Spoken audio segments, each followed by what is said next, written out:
Hello guys, आपका स्वागत है हमारे जेके स्टडी स्टाफ में। आज की वीडियो में बात करने आ रहे हैं ड्यू कॉलेज के ऐसे स्टूडेंट जो सोल, रेगुलर या फिर एनसी वेब से बिलोंग करते हैं और साथ ही साथ वो अभी फर्स्ट सेमेस्टर में और उनके पास है बीए पॉलिटिकल साइंस ऑनर्स। जो कोर्स है वो है बीए पॉलिटिकल साइंस ऑनर्स और इसके अंदर एक बुक या सब्जेक्ट है जिसको हम यूपीटी के नाम से भी जानते हैं, मतलब अंडरस्टैंडिंग पॉलिटिकल थ्योरी। तो इसके अंदर जो यूनिट 4 है, अंडरस्टैंडिंग पॉलिटिकल थ्योरी का जो यूनिट 4 है वो है नारीवाद मतलब फेमिनिज्म। और इससे पहले हम 3 यूनिट जो है वो कवर कर चुके हैं। अगर आपने वो वीडियोस नहीं देखी है यूनिट 3 तक की, जो कि यूपीटी की है, मतलब अंडरस्टैंडिंग पॉलिटिकल थ्योरी की है, तो आपको ऊपर आई बटन दे रखा है, उस पर क्लिक करके आप वीडियो की प्लेलिस्ट को ओपन करके वीडियो को देख सकते हैं। सो गाइस, इस वीडियो में हम बात करेंगे यूनिट 4 के फर्स्ट पार्ट की, जो कि नारीवाद से रिलेटेड है।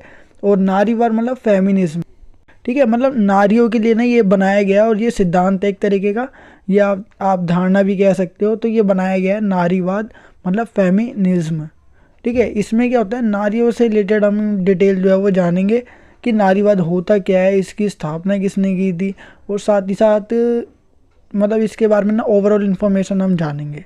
तो वीडियो को स्टार्टिंग से लेकर एंड तक जोड़ देखना। तो चलते अपनी वीडियो की ओर। So without wasting time let's begin our video. So guys, सबसे पहला हमारा जो वर्ड निकल के आता है यूनिट 4, वो है नारीवाद, जिसको हम इंग्लिश में बोलते हैं फेमिनिज्म।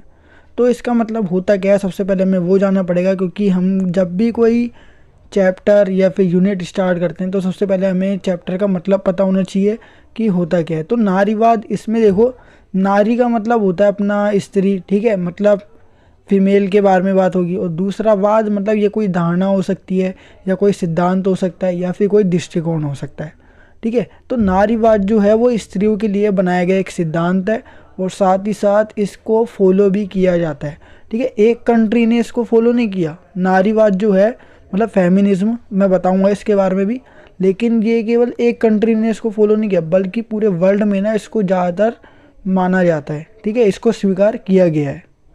तो अब देखो, नारीवाद जो है ना, उसको हम हिस्ट्री से अगर रिलेट करें तो देखो नारीवाद को लाया क्यों गया है। वैसे हम अभी जो अपने और जो नारीवाद के बारे में हम पढ़ेंगे ना, तो साथ ही साथ ना हम नारीवाद के उदय के बारे में पढ़ेंगे कि नारीवाद का उदय कैसे हुआ।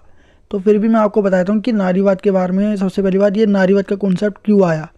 तो बात ये थी कि हिस्ट्री के अंदर, जैसे इतिहास है या प्राचीन समय की अगर हम बात करें, थोड़े समय पहले की बात, तो जब नारीवाद का कॉन्सेप्ट बिल्कुल भी नहीं था, तो उस समय क्या होता था, समाज के अंदर या देश के अंदर हर जगह क्या होता था, पुरुष को ही प्रायोरिटी या फिर प्राथमिकता दी जाती थी, ठीक है। मतलब महिलाओं को केवल क्या होता था, मतलब बच्चों के पालन पोषण के लिए या घर की देखभाल के लिए रखा जाता था। अगर महिला के अंदर कोई स्किल है, वो कुछ काम करना चाहती है या फिर वो आगे पढ़ाई करना चाहती है, तो उसको पढ़ाई करने भी नहीं दिया जाता था, और साथ ही साथ ना उसकी स्किल पे ध्यान दिया जाता था, ठीक है।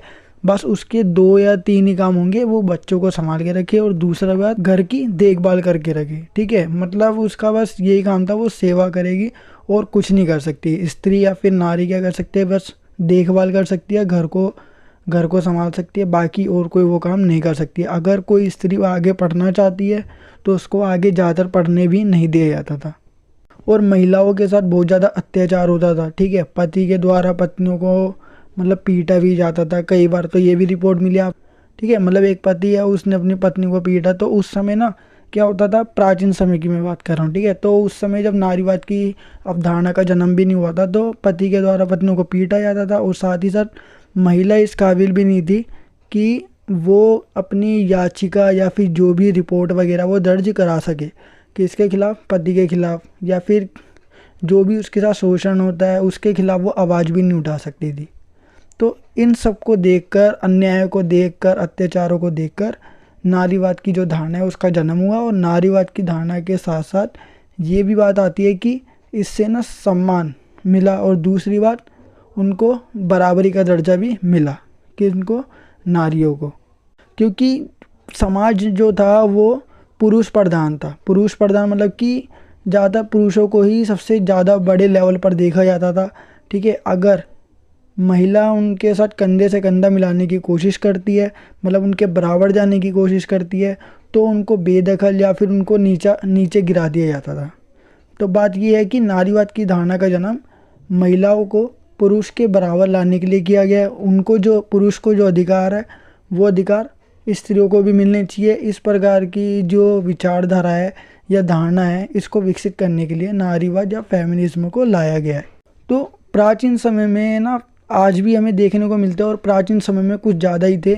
लोगों की सोच थोड़ी ऐसी थी कि स्त्रियों को या नारियों को पुरुषों के बराबर जाने का कोई अधिकार नहीं है। पुरुषों के वो क्या रहेगी, हमेशा नीचे लेवल पर ही रह सकती है। ठीक है, नारियों का बस एक या 2 से 3 अधिकार थे बस उनके पास, कि वो क्या कर सकती है, अपने घर में बच्चों की देखभाल करे, और दूसरा घर को संभाले। ठीक है, पालन पोषण करने का काम या जो नॉर्मल है वही उनको अधिकार दिया जाता था, बाकी कोई अधिकार उनको नहीं दिया जाता था।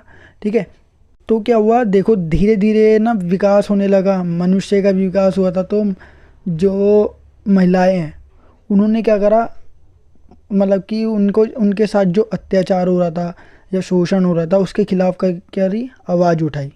ठीक है, तो नारीवाद का जन्म हुआ। तो इस प्रकार हम कह सकते हैं कि नारीवाद का जन्म बहुत विकट परिस्थिति के बाद ही किया गया था, जब महिलाओं के साथ बहुत ज़्यादा अत्याचार या शोषण हो रहे थे। उसके बाद ये सब सहन करने के बाद जब उनकी कैपेबिलिटी नहीं थी तो उन्होंने क्या करा, नारीवाद को जन्म दे दिया।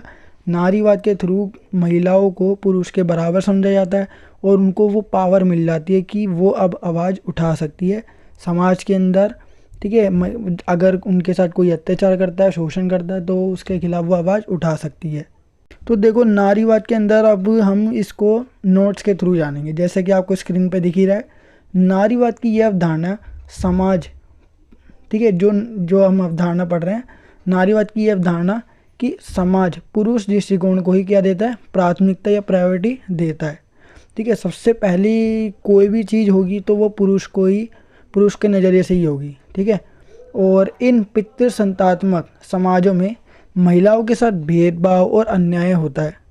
ठीक है, पुरुष प्रधान जो समाज है या पितृसत्तात्मक जो समाज है, जिसमें केवल पुरुषों की ही बात मानी जाती है।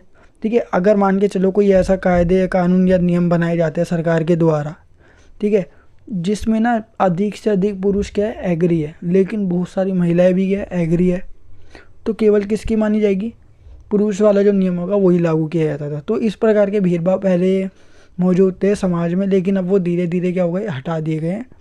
तो देखो ऐसा क्या होता है, इन पितृसत्तात्मक समाजों में महिलाओं के साथ भेदभाव किया जाता है और अन्याय भी होता है। इसका लक्ष्य महिलाओं के लिए पुरुषों के समान, ठीक है, शैक्षिक और अन्य प्रकार के अवसर स्थापित करना शामिल है।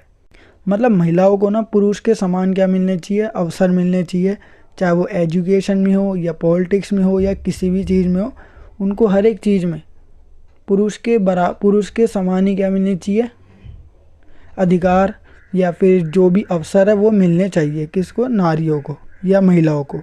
अब देखो ये जो नारीवाद हम वर्ड देख रहे हैं, तो उस शब्द का प्रयोग, जो नारीवाद शब्द है, इसका प्रयोग सबसे पहले किसने किया था, तो एक व्यक्ति है चार्ल्स फूरियर। ठीक है, नारीवाद शब्द का प्रयोग पहली बार चार्ल्स फूरियर द्वारा किया गया था। तो ये वो व्यक्ति है जिनके द्वारा पहली बार नारीवाद शब्द का प्रयोग किया था, और उस व्यक्ति का नाम है चार्ल्स फूरियर। तो ये ना अपना जो है ना पूरा का पूरा बेस है, आप इसको कह सकते हो परिचय या भूमिका ही अपनी। ठीक है, नारीवाद की जो भूमिका या परिचय है ना, इंट्रोडक्शन हम देख रहे हैं अभी। तो देखो समाज में महिलाओं को पुरुष के बराबर अधिकार दिलाने के लिए, ठीक है, महिला को पुरुष के बराबर क्या मिलनी चाहिए, अधिकार मिलने चाहिए, राइट्स मिलने चाहिए, उसको दिलाने के लिए जिन सामाजिक आंदोलन को चलाया गया या चलाया जाता है उसे नारीवाद कहा जाता है। ठीक है, मतलब महिलाओं को भी ना पुरुष के समान क्या मिलने चाहिए, राइट्स मिलने चाहिए। जो अधिकार पुरुष को है वो अधिकार महिलाओं को भी मिलना चाहिए। तो इसके लिए क्या चलाया जाता है, आंदोलन चलाया जाता है, उस आंदोलन को बोला जाता है नारीवाद। ठीक है, नारीवाद एक ऐसी विचारधारा है, ये एक क्या है, थिंकिंग भी है। ठीक है, विचारधारा है जो पुरुष और महिला के बीच असमानता, क्योंकि सारे के सारे अधिकार ज़्यादातर पुरुष को मिले हुए थे, तो पुरुष और महिला के बीच में जो असमानता है उसको स्वीकार करती है, और साथ ही साथ स्वीकार करके महिलाओं को बौद्धिक मतलब बुद्धि के रूप में और व्यवहारिक रूप से सशक्त मतलब पावरफुल करने पर क्या करती है, बल देने का कार्य करता है। तो नारीवाद ना एक प्रकार की विचारधारा है जो पुरुष और महिलाओं के बीच जो भी असमानता है उसको पहले एक्सेप्ट करता है कि हाँ, समाज में हमें पुरुष और महिला के बीच में जो असमानता वो देखने को तो मिल रही है, तो हमें इसे क्या करना है, दूर करना है। तो महिलाओं को पावरफुल बनाने के लिए ये क्या होता है, जो बल दिया जाता है महिलाओं पर वो नारीवाद के थ्रू ही दिया जाता है। और इसको ना एक आंदोलन के रूप में या महिलाओं के बढ़ चढ़कर किसी आंदोलन में शामिल होने से क्या होता है, बढ़ावा मिलता है नारीवाद को। अगर महिलाएं आंदोलन में बढ़ चढ़ के मतलब भाग लेती है तो नारीवाद क्या हो जाता है, और मजबूत हो जाएगा, जिससे महिलाओं के अधिकारों की जो शक्ति है वो भी मजबूत होगी और महिलाएं भी मजबूत होगी और उनके अधिकारों पर भी ध्यान दिया जाने लगेगा। और पूरी तरह से जो पुरुष प्रधान समाज है वो भी क्या हो जाएगा, धीरे धीरे कम हो जाएगा। हालांकि आज भी कुछ एरिया हैं जहाँ पर हमें जो पुरुष प्रधान जो समाज है वो देखने को मिलते हैं, लेकिन ज़्यादातर जो है ना, अधिकतर कंट्री में नारीवाद या फेमिनिज्म जो है वो फैल चुका है। तो नारीवाद के अधिकारों पर भी ध्यान दिया जाता है आज। अब देखो इसके बाद बोला गया नारीवाद के अंतर्गत राजनीति मतलब पॉलिटिक्स और सामाजिक आंदोलन को लैंगिक समानता प्रदान करने का अधिकतम प्रयास किया जाता है। ठीक है, लैंगिक समानता मिलनी चाहिए, उसको प्रदान करने का भी ज़्यादातर क्या दिया जाता है, कोशिश की जाती है नारीवाद के अंतर्गत। ठीक है, इसके द्वारा महिलाओं को पुरुष के समान ही शिक्षा मिलेगी और रोजगार, मतलब अगर वो जॉब करना चाहती है तो उसको अवसर भी दिया जाएगा।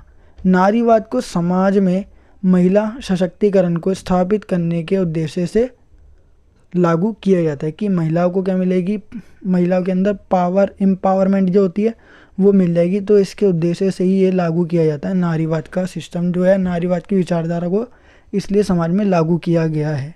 तो ये ना सिंपल कॉन्सेप्ट है, पूरा का पूरा महिलाओं के ऊपर है। और जो पुरुष प्रधान समाज है, पितृसत्तात्मक जो समाज है ना, उसकी भूमिका को कम करने के लिए और महिलाओं को समान अधिकार दिलाने के लिए और आंदोलन के थ्रू महिलाओं को अधिकार दिलाना। साथ ही साथ हमने और जाना कि जो भी नारीवाद है वो आंदोलन के रूप में चलाया जाता है, जिसमें महिलाओं का बढ़ चढ़ के भाग लेना बहुत ज़्यादा ज़रूरी है। और ये सब क्यों किया जाता है, ताकि महिलाओं को पुरुष के बराबर समझा जा सके और जो अधिकार से महिलाएं वंचित है उनको वो अधिकार मिल सके। ठीक है, और हर एक स्कोप में, चाहे वो कौन सा एरिया हो, राजनीतिक हो, सामाजिक हो, आर्थिक हो, ठीक है, हर जगह महिलाओं को पुरुष के समान ही क्या मिलनी चाहिए, समानता मिलनी चाहिए। तो गाइस ये था अपना जो यूनिट 4 है नारीवाद का फर्स्ट पार्ट, जो कि नारीवाद से रिलेटेड था, फेमिनिज्म से रिलेटेड था, और ये था अपना इंट्रोडक्शन। अब इसके बाद हम सेकंड या थर्ड पार्ट के थ्रू इस जो नारीवाद के यूनिट है 4th उसको कंप्लीट कर देंगे, क्योंकि अपने पास जो है वो समय भी कम है। अपना जो एग्ज़ाम है वो है 28 Feb को अपना एग्ज़ाम अंडरस्टैंडिंग पॉलिटिकल थ्योरी का है। तो इसके बाद अपनी जो यूनिट लास्ट है वो है 5th यूनिट।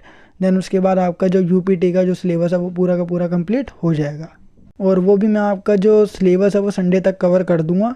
सो गाइस ये थी हमारी आज की वीडियो। आई होप गाइस आपको वीडियो जरूर पसंद होगी। अगर आपको वीडियो पसंद है तो वीडियो को लाइक शेयर कमेंट करना बिल्कुल ना भूलिए, और साथ ही साथ अगर आप हमारे चैनल पर नए हो तो चैनल को सब्सक्राइब एंड बेल नोटिफिकेशन पे क्लिक करके आप हमारी आने वाली हर वीडियो की नोटिफिकेशन तुरंत पा सकते हैं। सो गाइस मिलते हैं नेक्स्ट वीडियो के साथ। So thanks for watching this video.